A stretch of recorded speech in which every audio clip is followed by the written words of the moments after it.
बारा अर्थात् गुफा नेवारी समुदायमा प्रचलित एक पवित्र तथा विशेष संस्कार हो।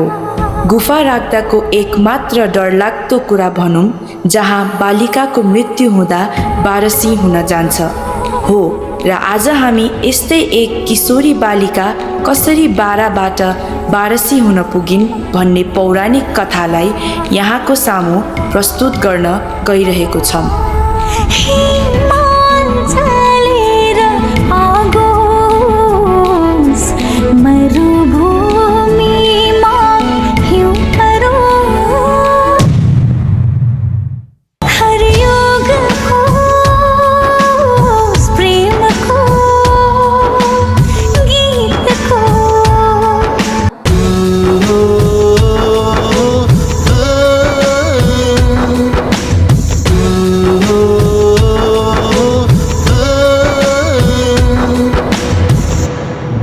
ढोकाबाट चियाउँदा ती बालिकाले उनका अचिले तन्त्र मन्त्रका लागि उनै बालिकाको पैतालाको धुलो, केश र लुगाका टुक्रा चुकी चुपी बटुलिरहेकी देखिन्।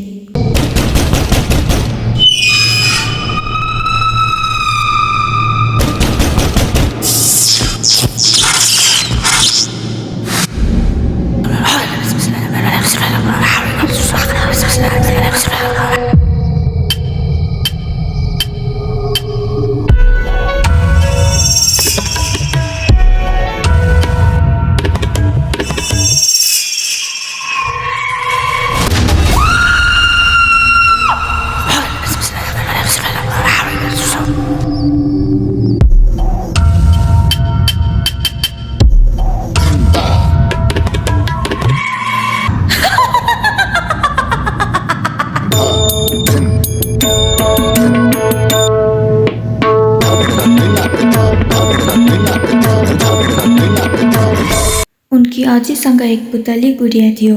अजीले पुतलीको पेटमा सियो रोक्दा के भइरहेको छ भन्ने पत्तै नभई किशोरीलाई धेरै पीडाले छटपट्याउन थालिन्। मा, अय्या